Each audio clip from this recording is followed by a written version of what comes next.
Vamos lá, palavra de hoje lá em Marcos, Evangelho de Jesus Cristo segundo Marcos, capítulo 4, do verso 35 e diante. Vai ser meio longa a leitura, vocês tenham um pouquinho de paciência, mas é importante porque nós vamos falar sobre aquele episódio que Jesus acalma a tempestade e logo em seguida o episódio em que Jesus liberta o gadareno, terminando no relato quando Jesus volta para outra margem do rio e cura a filha de Jairo. Então a gente costuma separar esses relatos porque a Bíblia separa para nos ajudar. Mas na verdade é um relato só.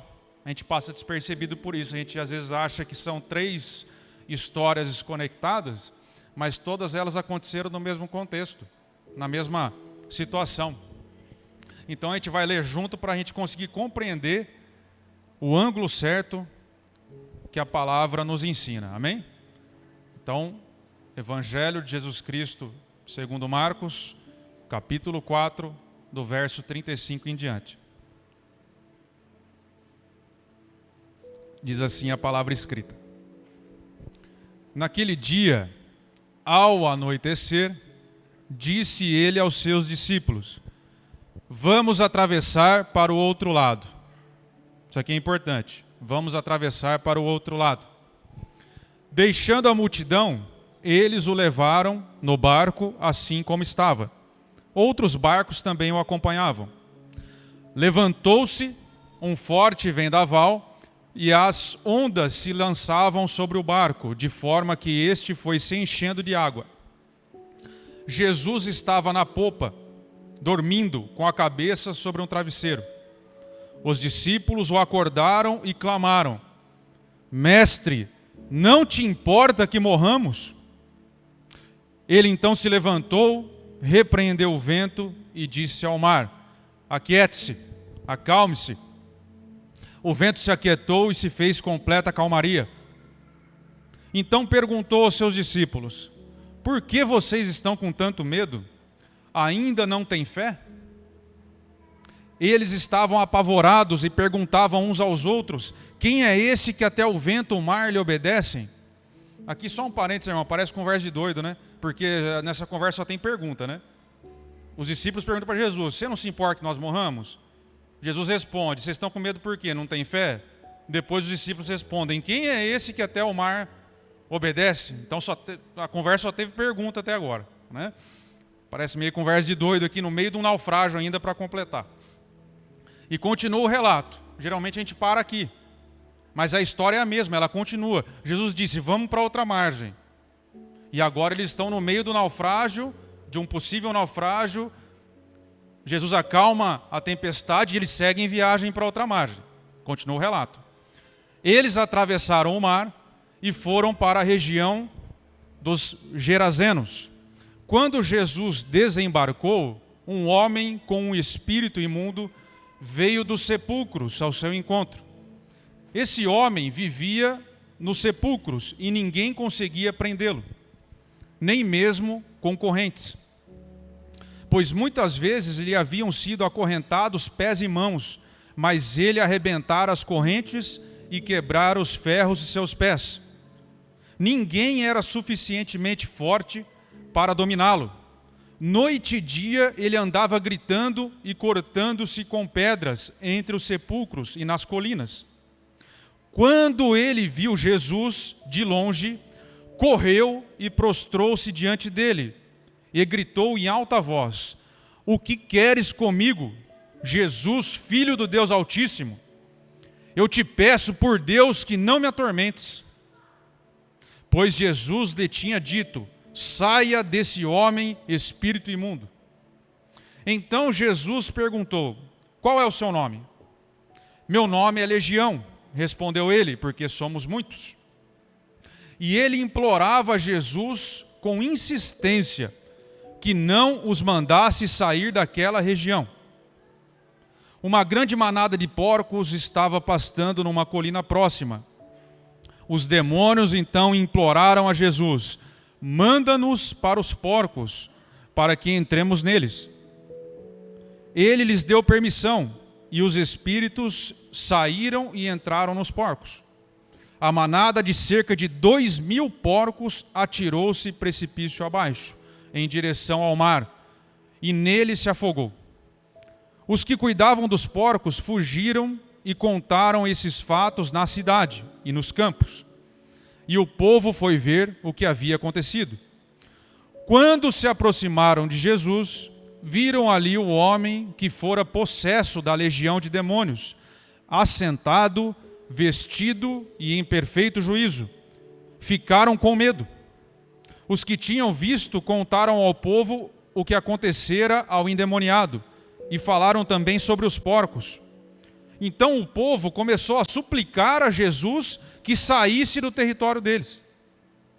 Quando Jesus então estava entrando no barco, o homem que estivera endemoniado suplicava-lhe que o deixasse ir com ele. Jesus não o permitiu, mas disse: vá para a sua casa, para a sua família, e anuncie-lhes o quanto o Senhor fez por você e como teve misericórdia de você.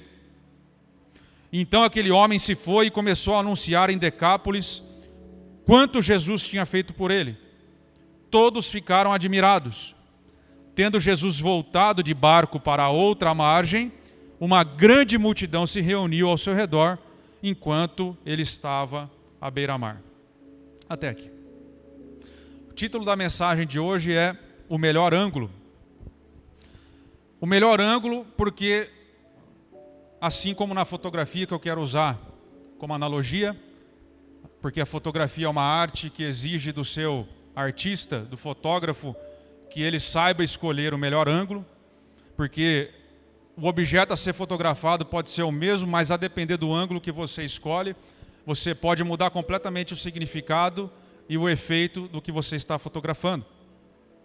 Você pode ter o mesmo objeto a ser fotografado e você pode ter vários significados a depender do olhar do fotógrafo, a depender do ângulo que ele escolhe para fotografar. E a palavra é a mesma coisa, nesse sentido. Porque a palavra, a depender do ângulo que você olha, se você olhar pelo ângulo incorreto, você muda o significado dessa palavra. As tempestades da vida, as dificuldades da vida e a própria vida também. A depender do ângulo que você olhar para elas, você pode tirar delas um significado que Deus nunca quis dar a ela, a essa situação que você está passando, ou ao versículo que você está lendo. Portanto, o ângulo que você olha para as coisas é algo muito importante em qualquer área da vida. Você tem situações de desemprego, uma pessoa enfrenta essa situação da forma correta, debaixo da graça de Deus, a outra entra em depressão. Em parte disso é explicado por conta do ângulo que a pessoa olha para a tempestade que ela está enfrentando.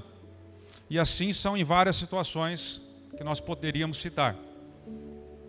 Vamos ver então aqui como Jesus nos ensina o ângulo correto, o melhor ângulo, para olharmos as tempestades que nos alcançam nessa vida.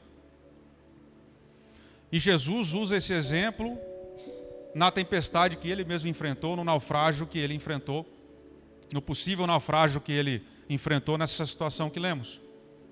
Então vamos entender como Jesus nos ajuda a olharmos corretamente para o ângulo das dificuldades que nos alcançam nessa vida. Amém? Primeiro ponto então.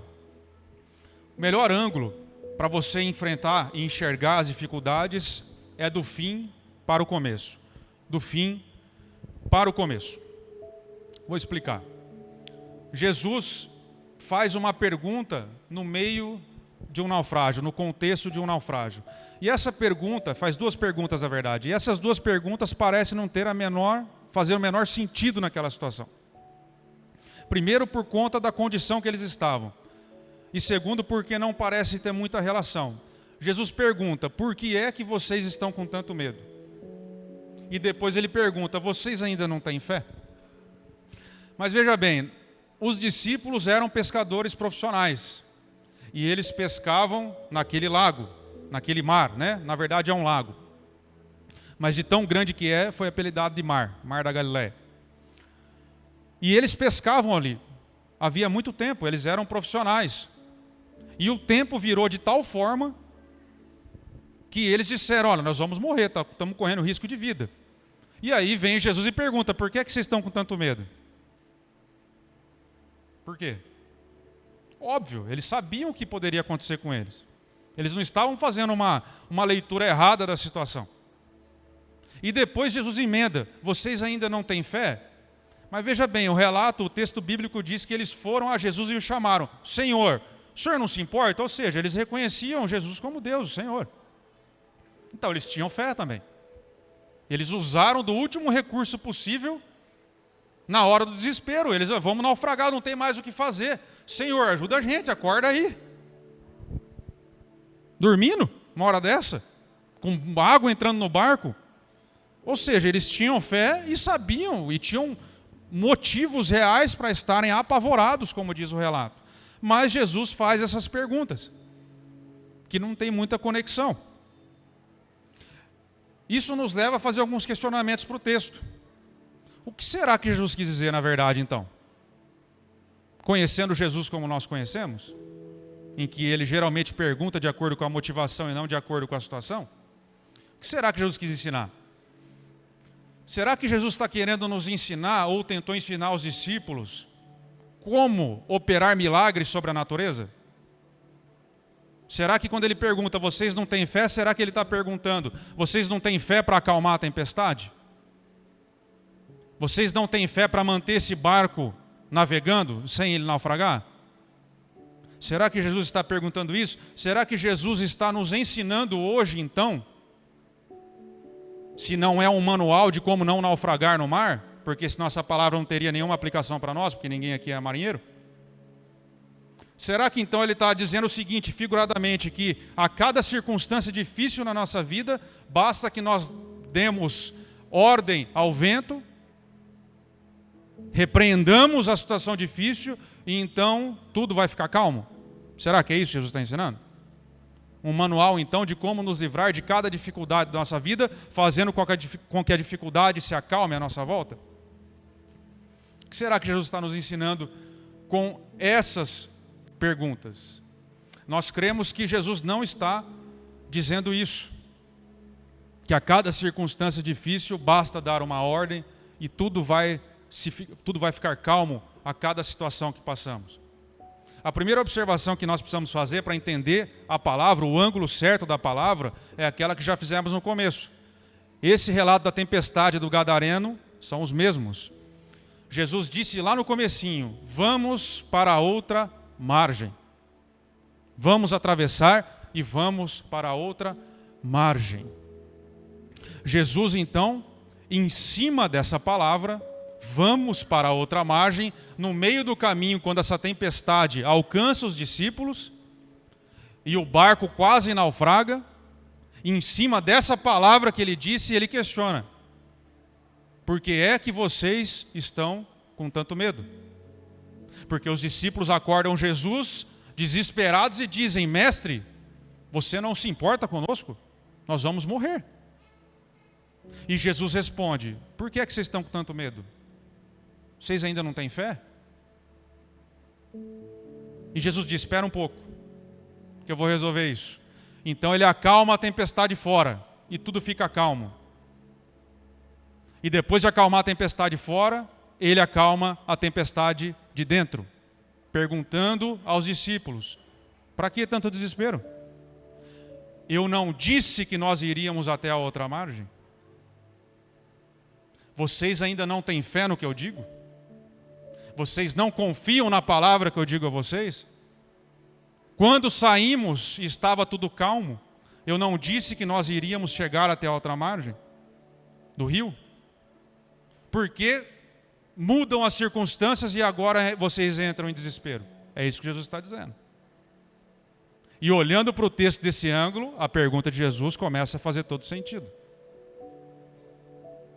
Porque Jesus não está dando um manual de como não naufragar. Em cima da palavra que ele lançou, ele está questionando a fé dos discípulos. Vamos para outra margem. No meio do caminho acontece uma dificuldade. Os discípulos passam a duvidar que chegariam. Questionam a Deus e Jesus pergunta: para que tanto medo?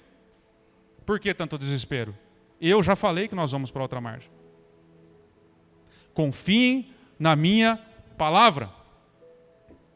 A nossa fé precisa descansar em cima da palavra que Deus disse, e não em cima do que nós gostaríamos que fosse. Porque nós temos a tendência de ler esses textos e sair repreendendo toda a dificuldade que acontece em nossa vida. Mas o que Jesus está ensinando, dentro de uma fé madura, da fé que ele está exigindo dos discípulos, vocês não têm fé, não é uma fé que os discípulos deveriam ter poder para fazer o que ele fez. Não, ele não está ensinando a ter poder sobre a natureza, a fazer o sobrenatural agir, simplesmente. Porque aquilo é uma obra que está na mão de Deus, na verdade. O que Jesus está questionando é, eu disse que nós iríamos chegar. Confia ou não na minha palavra? Apesar das circunstâncias. É essa fé madura que Jesus está exigindo dos seus discípulos em meio ao naufrágio. A palavra olhada pelo ângulo correto faz toda a diferença. Jesus não está dizendo que nós não teríamos mais tempestades nessa vida. Jesus não está dando poder para nós repreendermos toda e qualquer situação adversa em nossa vida e tudo vai ficar bem. O que Jesus nos promete é que nós vamos chegar do outro lado da margem. Essa é a promessa de Jesus. É nessa palavra que nós devemos descansar a nossa fé. Porque se você olhar o texto pelo ângulo incorreto, se vier uma adversidade e você não conseguir fazer o mar se acalmar, você vai se frustrar com Deus. Você vai perguntar, Jesus, você não se importa? A promessa de Jesus é, vocês vão chegar até o outro lado.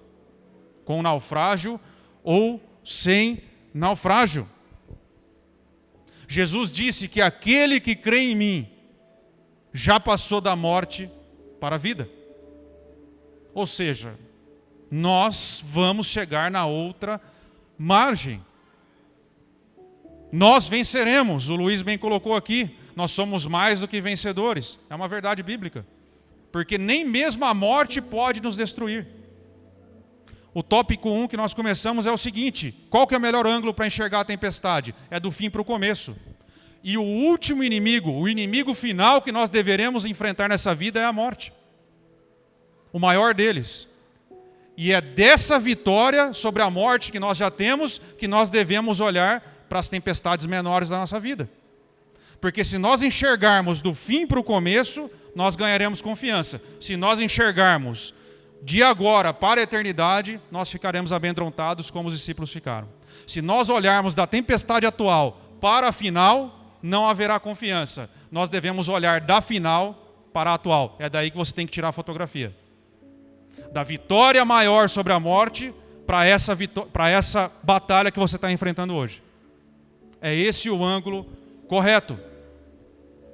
O apóstolo Paulo disse isso de uma forma incrível lá em Coríntios. Ele diz o seguinte, a morte está destruída. A vitória é completa. Onde está, ó morte, a sua vitória? Onde é que está, ó morte, o seu poder de ferir? O que dá à morte o poder de ferir é o pecado, e o que dá ao pecado o poder de ferir é a lei. Mas agradecemos a Deus que nos dá a vitória por meio de nosso Senhor Jesus Cristo. Portanto, queridos irmãos, continuem fortes e firmes, continuem ocupados no trabalho do Senhor, pois vocês sabem que todo o seu esforço nesse trabalho não é inútil. Ó morte, onde está a sua vitória? A morte está destruída pela vida. Aquele que crê em mim não morre mais, já passou da morte para a vida. Eu sou a ressurreição e a vida. A morte, o pior de todos os inimigos, aquele momento mais difícil que enfrentaremos nessa vida, está plenamente resolvido em Cristo. A vitória é completa. Se é assim, nós deveríamos olhar então as tempestades menores com muito mais confiança, com muito mais tranquilidade. Os possíveis naufrágios da nossa vida nós deveríamos encarar com muito mais naturalidade, se o principal deles já está garantida a nossa vitória, que é a morte, o último inimigo. Então, resumindo a história, enxergue as suas dificuldades, as suas tempestades hoje do fim para o começo. Da vitória que Deus já nos deu sobre a morte, para esse problema menor que você enfrenta hoje. A vitória está dada a todos os filhos, a todos aqueles que creem. Com naufrágio, sem naufrágio, com mar calmo, com mar revolto. A morte já foi destruída. O nosso Senhor já venceu. Jesus vive, Ele reina, Ele nos levou para as regiões celestiais.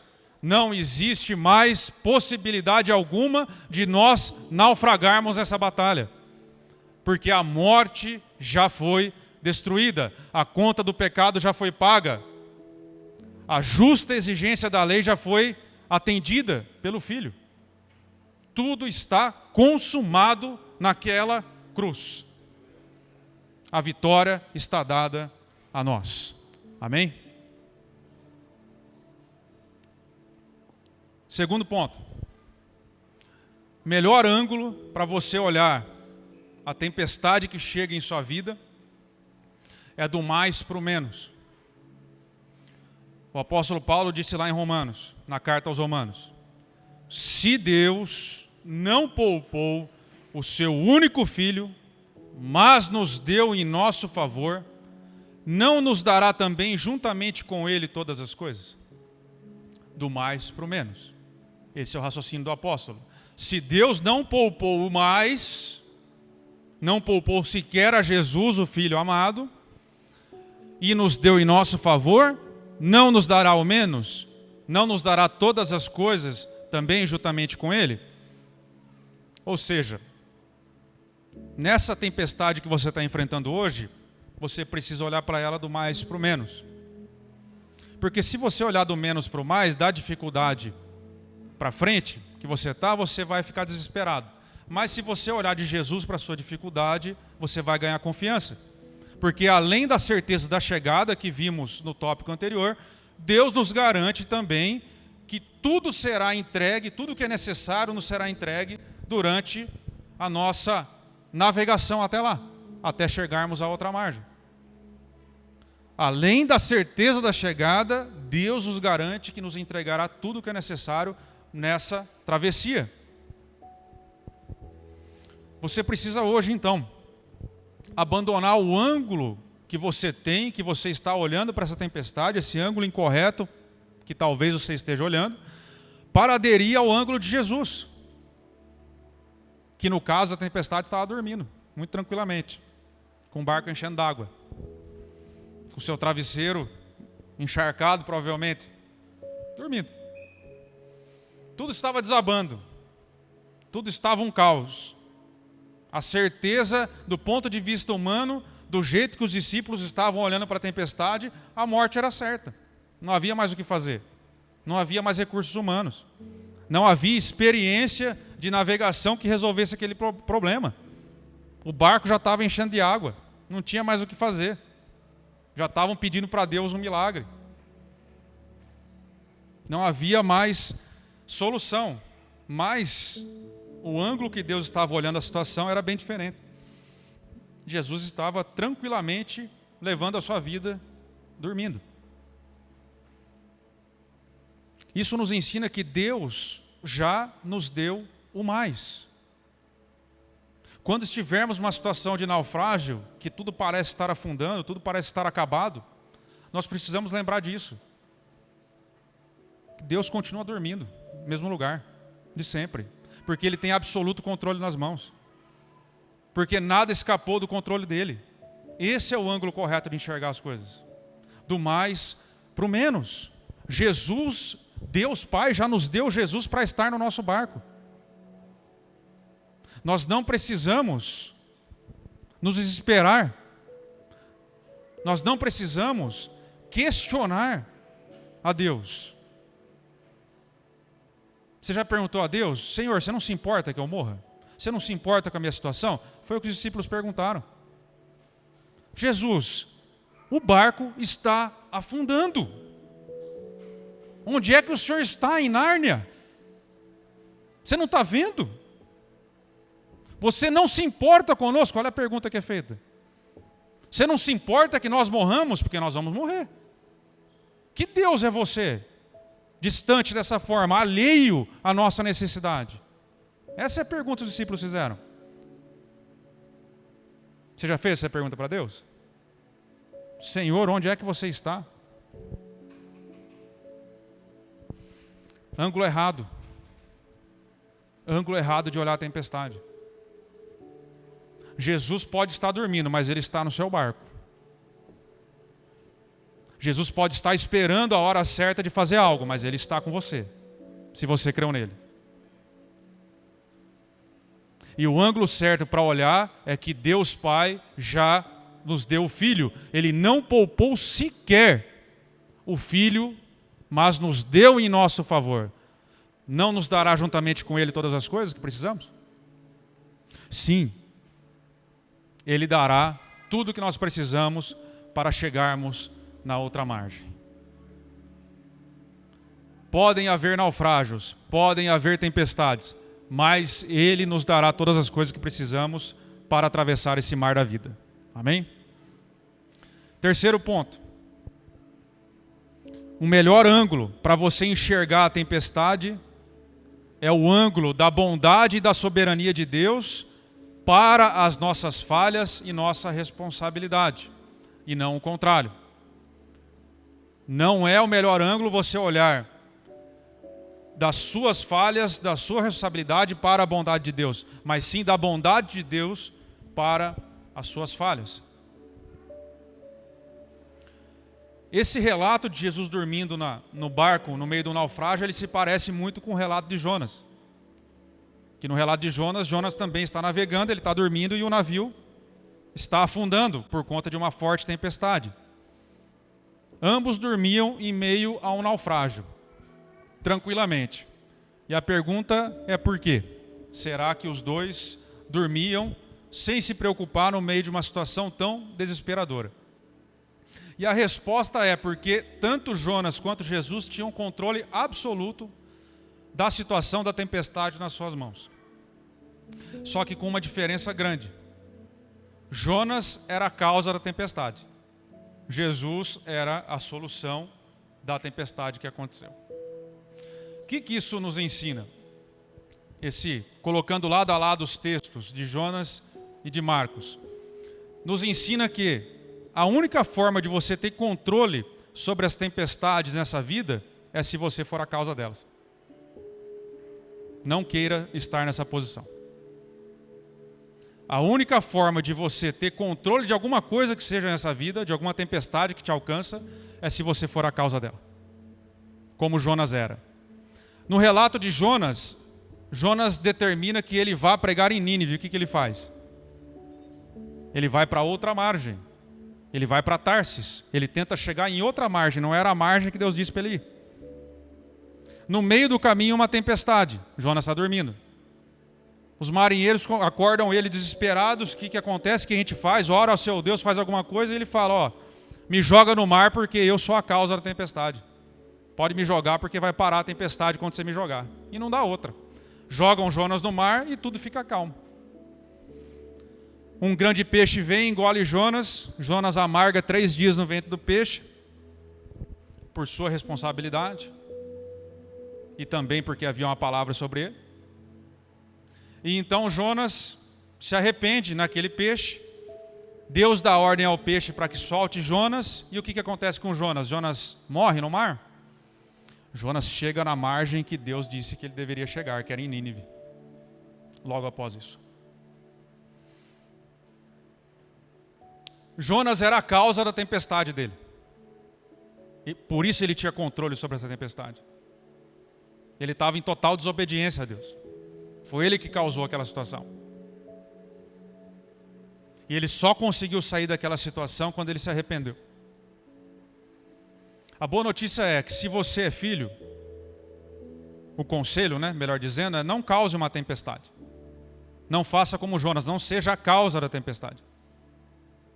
É melhor não ter o controle da tempestade, tendo Jesus no barco, do que ser a causa dela e ter que ser atirado no mar para resolver.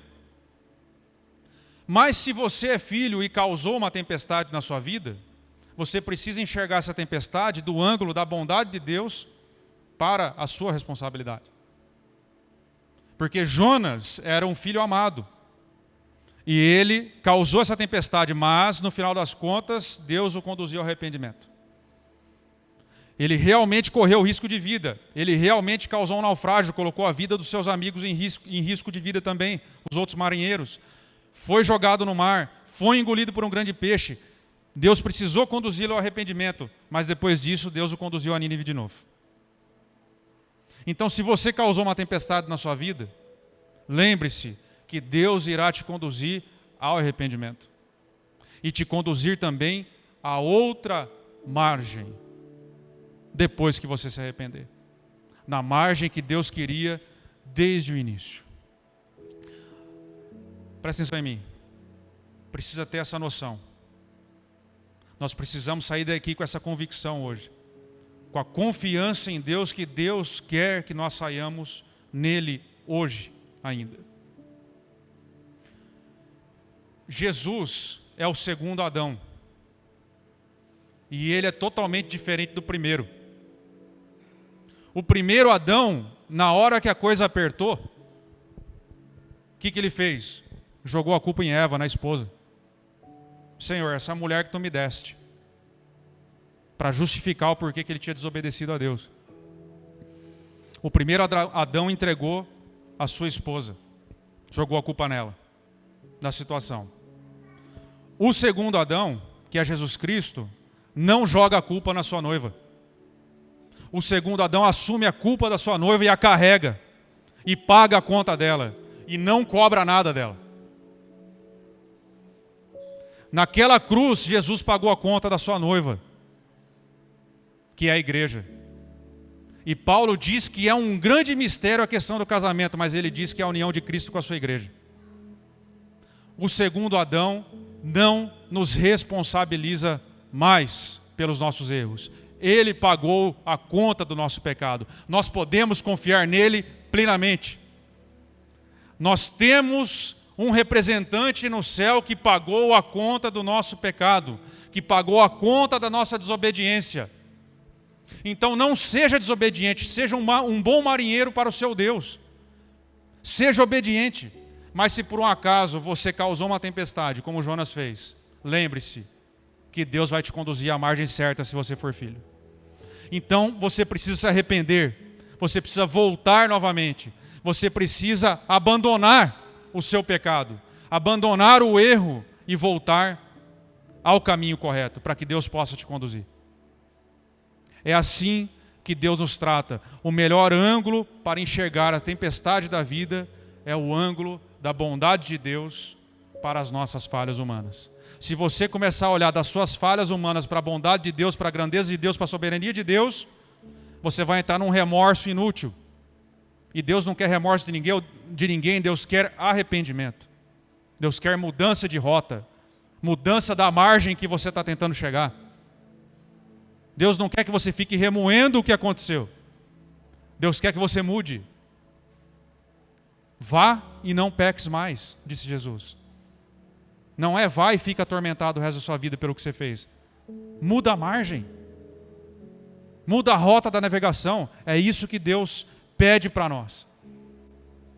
Olhe as tempestades que você causou do ponto de vista da bondade de Deus, que nos traz ao arrependimento e não ao remorso que não tem validade. Amém? Quarto, para finalizar. O ângulo certo para olharmos as tempestades da vida é enxergar além delas. Nós devemos olhar para tudo, à nossa volta, muito além dessa vida.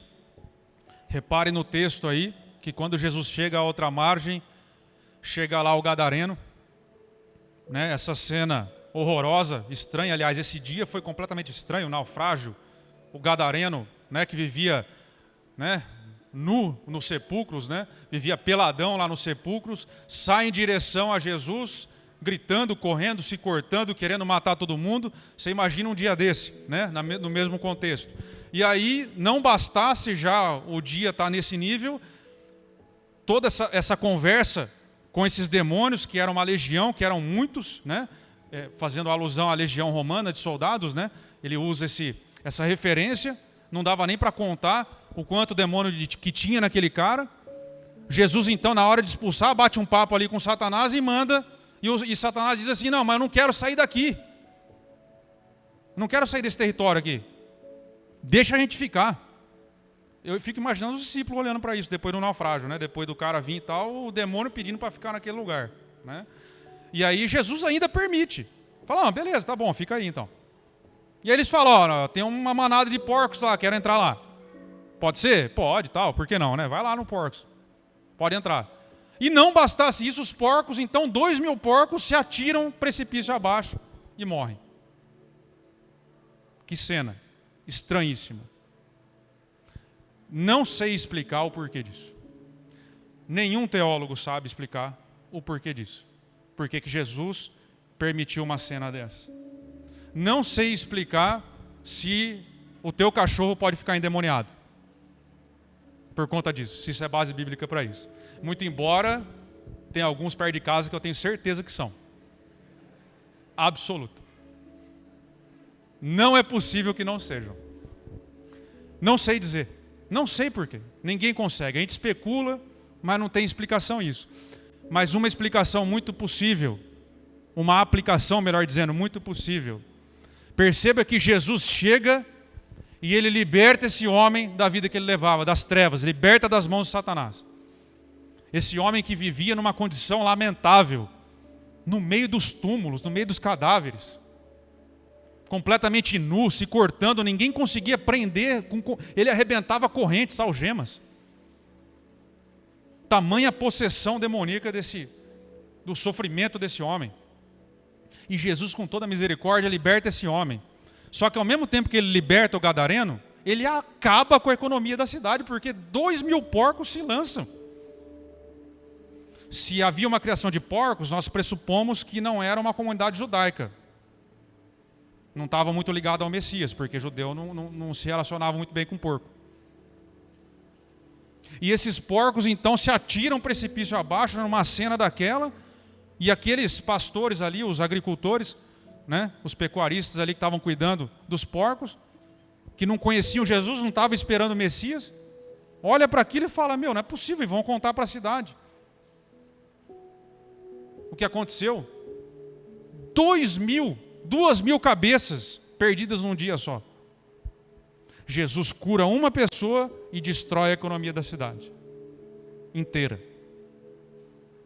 O que acontece? O povo chega e vê o gadareno liberto e fala, olha como Deus é bom. Vamos dar glória a Deus. Ô Jesus, fica aqui conosco, faz mais coisas. O que eles pedem? Os demônios pediram para ficar no território. Eu não sei quem é mais endemoniado, se é os demônios ou se é os moradores de Decápolis. Porque eles falam, Jesus, some daqui, meu.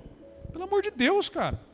Olha o que você fez. Se você libertar mais um, acabou a cidade. Se for para libertar as pessoas e causar esse estrago na nossa economia, vai embora, por favor. Eu acho que se Jesus expulsasse o demônio de mais alguém lá, não sei se saiu o demônio ou a pessoa. Sai em nome de Jesus, sai a pessoa do demônio. Não sai o demônio. Porque os demônios pediram para ficar e as pessoas pediram para Jesus sair do território. Qual que é a aplicação? Você precisa enxergar os seus porcos, a sua economia, a sua profissão, a sua renda, a sua vida secular, vou dizer assim, porque eu não concordo em separar a vida secular de vida que não é secular, porque nós temos uma vida só, mas só para fins de você entender. Você precisa separar a sua vida de trabalho, você precisa enxergar, melhor dizendo, a sua vida de trabalho muito além do que ela é. Porque se você enxergar os seus porcos, sua criação de porcos, somente como a sua fonte de renda, e você faz o que você bem entende, se Jesus entrar e mudar tudo, você pede para ele ir embora. Como aconteceu nessa cidade. Se Jesus, para libertar alguém, para fazer alguma obra que ele deseje, atire os seus porcos no precipício, e você perca todos eles, você vai pedir para Jesus ir embora, se você não enxergar o seu trabalho além dessa vida. E eu acho que essa minha tese ela se comprova muito bem nos adesivos de carro. Porque quando você vê um carro assim bonito, né, do ano e tal, sempre tem um adesivo assim, presente de Deus.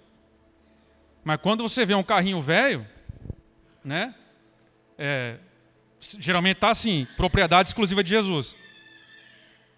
Guiado por Deus. Geralmente é assim. Porque nós tendemos a enxergar algumas partes da nossa vida como se elas não estivessem ligadas à missão maior. Nós precisamos enxergar além delas. Além delas. O que você faz, a sua profissão, o jeito que você escolhe, é parte da sua missão maior, que é se parecer com Jesus e falar para as pessoas o quanto Deus fez por você, como aconteceu com o gadareno. Você percebe que o gadareno acabou de ser liberto, e o que ele pede? Ele pede para servir na igreja, para ser funcionário da igreja. Jesus, deixa eu te seguir. Jesus não deixa ele seguir. Ele fala, não, você vai, vive a sua vida, faça o seu trabalho, porque ele teve que trabalhar para sobreviver agora. Faça o seu trabalho e conte às pessoas ali o quanto Deus fez por você. Aí eu pergunto, vocês acham mesmo que esse homem queria ficar na cidade? Em que todos conheciam ele como endemoniado, em que ele já tinha andado pelado na cidade inteira, se cortado, em que ele já tinha sido preso com corrente? Vocês acham mesmo que assim, esse cara foi muito bem recebido depois, inclusive, por conta da libertação dele, a cidade ter sido destruída na economia? Ele não queria fazer esse trabalho. Ele queria ir com Jesus. Claro. Até porque imagino que ele sequer sabia o que fazer da vida. Porque ele, sei lá quanto tempo que esse cara estava preso nessa situação. Não sei se ele tinha uma profissão, se ele tinha uma direção para ir. Empresa que ele não tinha, né, irmãos? Nenhuma empresa, né? Provavelmente, né? Porque quem que sustentava esse... Como que ele ia sustentar agora que ele estava liberto e não tinha para onde ir? Então ele pede o óbvio, Senhor, deixa eu ir com você, né? Porque agora o que eu vou fazer aqui? Jesus diz, não, vá lá, viva a sua vida e fale para as pessoas o que Deus fez por você. Nem sempre o que nós tanto sonhamos em fazer nessa vida profissionalmente, ou fazer dela, na nossa vida em particular, se encaixa na missão que Jesus tem para nós. Como aconteceu com o gadareno, nem sempre. Mas há uma certeza, toda vez que você fugir da missão que Jesus te deu, da missão maior, você vai entrar numa crise de identidade grave. Qual que é a missão, Murilo? Parecer-nos com Jesus e dizer às pessoas o quanto Deus fez por nós. Essa é a missão de todos nós. É a do gadareno, é a dos discípulos, é a nossa, é de todo mundo. Se você fugir disso, você vai entrar em crise. E nós tendemos, na nossa vida em particular, na questão do trabalho, separar a vida de trabalho dessa missão. É um erro isso. Quando você vai decidir o que fazer da sua vida profissionalmente, você não deveria perguntar simplesmente assim, o que eu gosto. Ah, eu quero fazer o que eu gosto. Ah, eu quero assim, trabalhar com algo que me dê muito prazer, assim, eu quero isso para a minha vida, porque assim eu vou ser feliz. A gente romantiza isso, querido. Sabe por quê? Trabalho é trabalho. Trabalhe com o que você gosta e nunca mais você vai gostar do que você gosta. Jogador de futebol, você acha que ele gosta todo dia de fazer exercício? Músico, você acha que todo dia ele gosta de tocar a mesma música? 700 mil vezes na vida dele? Tem cara que entra em depressão porque não aguenta mais tocar a música que ele inventou. Porque é trabalho, chega uma hora que vira trabalho. A pergunta não é assim, se olha, eu quero aquela alegria imensa de trabalhar todo dia com o que eu gosto para eu ser feliz nas 8 horas, nas 10 horas, 12 horas que eu vou trabalhar por dia. Pode ser a coisa que você mais gosta. Não vai acontecer dessa forma. Se o gadareno tivesse ido com Jesus, ele ia ter dificuldade do mesmo jeito, ele ia encher o saco do mesmo jeito uma hora. Uma hora ele ia ser cerrado ao meio, como foram os discípulos, ia ser crucificado. É trabalho. Não é vida mansa. Trabalho é trabalho. Então a pergunta que nós deveríamos fazer, em primeiro lugar, é se o que nós estamos tentando fazer na nossa vida para ganhar nossa renda e ter os nossos porcos e sobreviver? Se isso se encaixa melhor na missão que Jesus tem para nós. Senhor, será que o que eu estou decidindo, o caminho que eu estou tentando trilhar, se encaixa na missão que você tem para mim?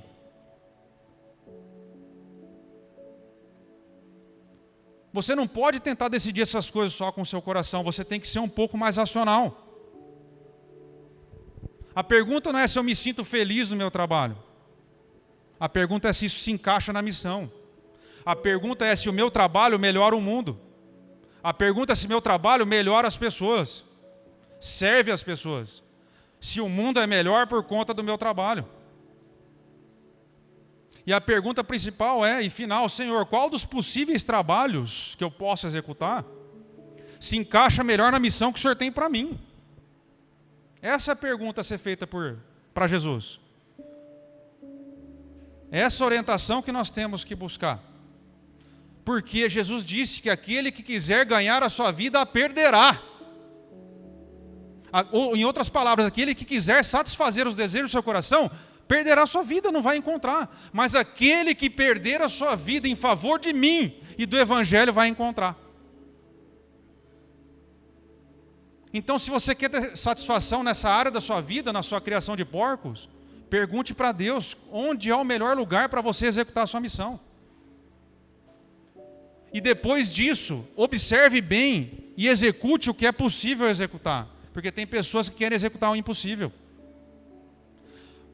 O meio ordinário que as coisas acontecem, o que está no nosso alcance, também é uma forma de Deus nos guiar.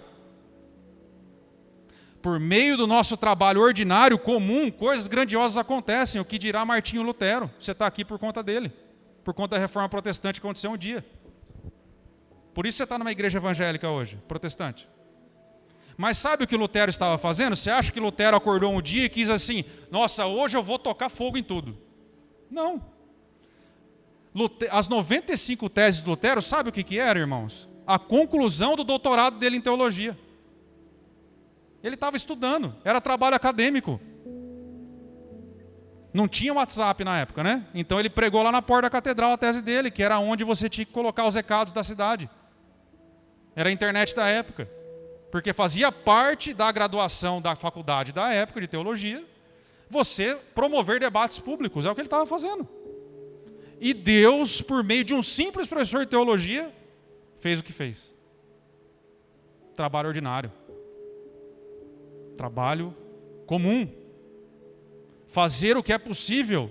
Deus nos guia pelas circunstâncias que estão ao nosso alcance também. Deus dá o maná de acordo com o dia. Você não pode pegar o maná para o dia seguinte. E eu vejo muitas pessoas tentando pegar o maná do dia seguinte. Em outras palavras, pegar o maná do dia seguinte hoje significa você tentar resolver a vida numa tacada só.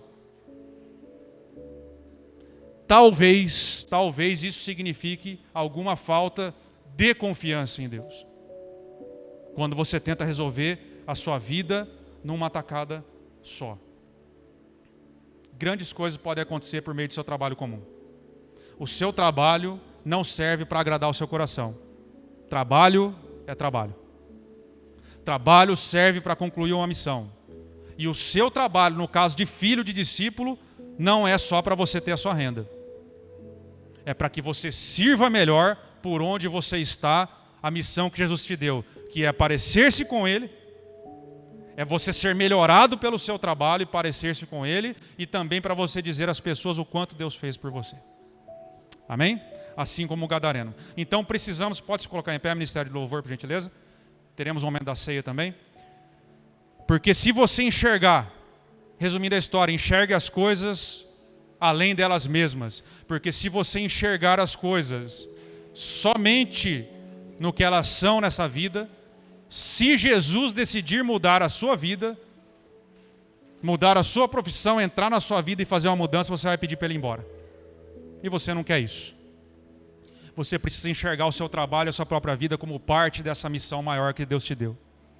É só executando ela que você vai se encontrar. Trabalho nenhum nesse mundo vai te dar a satisfação de cumprir a missão que Jesus te deu. Amém? Enganoso é o coração do homem. Não decida com base no seu coração. Decida com base na missão que Jesus te deu. Amém?